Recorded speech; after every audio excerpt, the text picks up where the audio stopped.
Hi, I hope that up to date the things we've spoken about are making sense. There is, however, part of these teachings that always seems to generate a big reaction one way or another. I'm sure you've heard or are familiar with the book, the DVD, The Secret, and maybe the teachings of Abraham Hicks. They both talk about the law of attraction. Because of the sensationalism of this law, many people have just built up an invisible defence wall to prevent them from really understanding it. Some teachings have made it look very basic and easy to initiate, and others attempt to make it so deep and difficult that it's almost impossible to understand.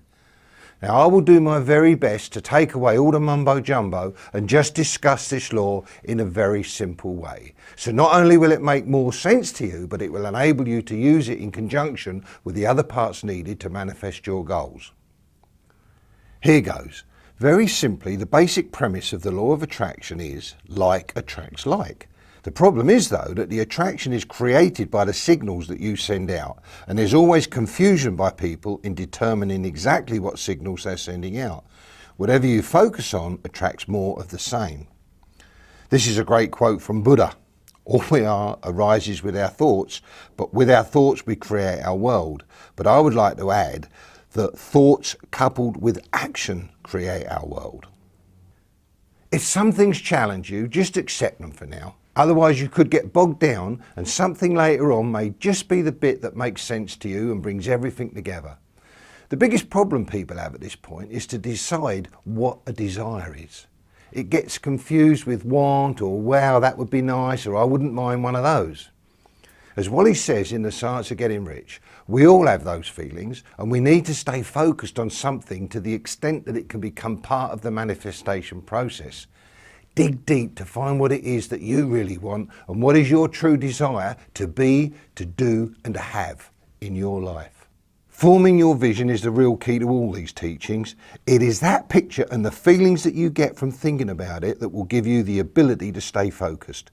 It's very difficult to maintain a focus on something that you may just want as opposed to something that you truly desire. Think big. Strip away your limitations and understand that you are worthy of it all. In fact, it's your fundamental right. If you think small, that's what you will attract. At this point, it's worth mentioning that you will receive what your dominant thoughts or beliefs are. So it is important to understand how you produce these signals or vibrations. It is this single point that confuses and stalls most people.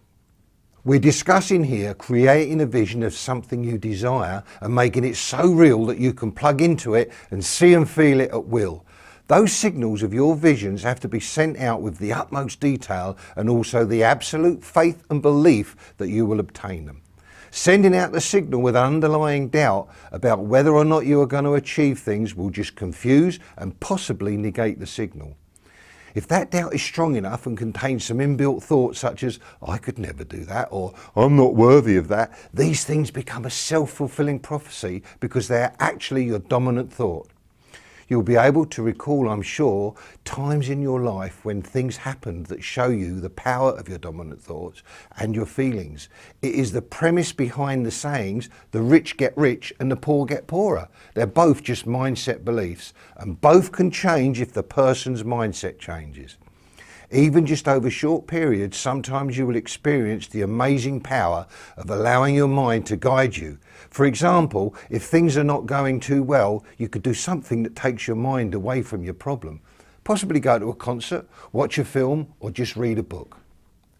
You will notice that as you allow yourself to get into the world you are creating, even though it's just for a short time, you will be able to focus on other things and take your mind to a new place.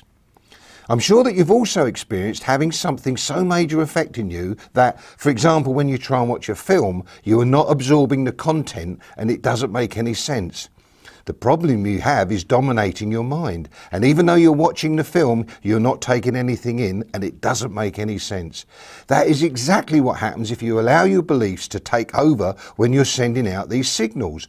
You think you're making sense, but as in the scenario of watching the film, nothing is really clear. If in later years you saw that film that made no sense before and you watched it again with your mind clear and excited, things would be totally different. Your experience and what you thought of the film this time could be the exact opposite of your previous recollection. The same film and two totally opposite reviews. The only difference is how you allowed yourself to perceive it. That illustrates so perfectly how important your state of mind is in making these teachings work and creating a clear vision. I said earlier that a lot of the information you hear may challenge you, and not to dwell on trying to work out why you should accept it. Put it to use and the results that you get will increase your faith. Like in the case of the film, you may get into a discussion about it after your first viewing, and there would be things that were hazy and made no sense because your mind was not getting the correct signals to make sense of the information. If you have tried to make these teachings work for you before without success, just approach them this time with the right frame of mind and see what happens.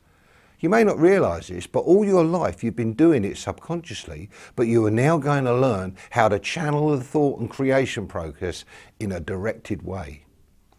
So how do we create our vision? Bearing in mind that doubt can sabotage your vision, we have to be really sure of our faith and belief. The truth is, you can achieve anything that you want to achieve, but the reality is that is possibly the furthest thing from your core belief. It is one of those things that you want to believe but have a blockage that will not allow you to accept it. The energy in you will respond once it is given instructions, so it is important to make sure that you focus on what you want and not on what you don't want.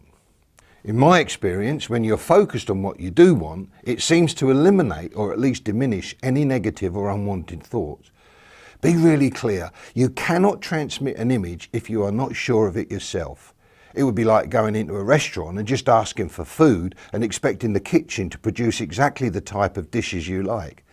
Or sending a jumble of words and expecting the recipient to unscramble them to understand what you're saying. Try and focus on your vision and imagine how you will feel when it arrives. Think of smells, sounds, previous experiences, anything that can help you create a state of being now that is in harmony with how you will feel when you manifest your vision. Remember, you're not creating the future, you're attracting it. So once again, make sure that the signals are what you desire.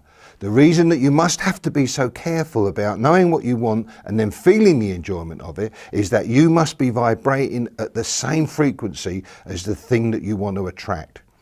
This is how my good friend Ken McLean talks about the same energy in selling.